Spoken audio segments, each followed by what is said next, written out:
ভক্তিতে ঈশ্বর, দয়াতেই ভকতি। আহার শুদ্ধ হলে শুদ্ধ হুয়ে মতি। রাম কৃষ্ণ রাম কৃষ্ণ, জীব জগতৰ প্ৰতি নাথাকে মৰম, তেন্তে জানো হব পৰম ধৰম। পশু পক্ষী খাই হব খোজে মহাজ্ঞানী, মহাজ্ঞানী। প্ৰকৃতিক ধ্বংস কৰি হব খোজে নামি, প্ৰকৃতিক ধ্বংস কৰি হব খোজে নামি।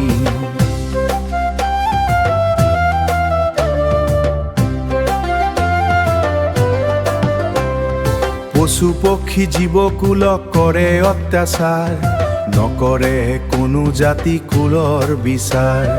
দম্ভ দৰ্প হংকাৰক দিছে অধিকাৰ, সত্য শুদ্ধ দয়া কৰিছে প্ৰহাৰ। দম্ভ দৰ্প হংকাৰ আদি জমৰদাৰ, এদিন ইহঁতেই কৰিব নিজকে প্ৰহাৰ।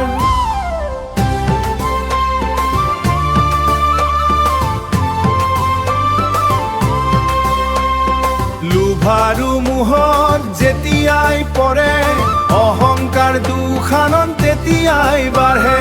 লোভ মোহ ভাৱবোৰ কৰ পৰা আহে, ভাবি যদি চাওঁ আহাৰতেই বাঢ়ে। আহাৰৰ শুদ্ধতাই মন চিত্ত শুদ্ধ কৰে, নিয়ন্ত্ৰণ কৰে। শুদ্ধ চিত্ত শুদ্ধ মনে জগত পোহৰ কৰ, দেখিলে প্ৰকৃতিলৈ দয়া বাঢ়ে। প্ৰকৃতি প্ৰতি দয়া হলে ঈশ্বৰে দিব লাগ, নহলে ঈশ্বৰে দিব কিলৰ ঘাট। প্ৰকৃতিৰ দয়াতেই ভক্তি লুকাই থাকে, ভক্তিক বিচাৰি পালে ঈশ্বৰকো নালাগে।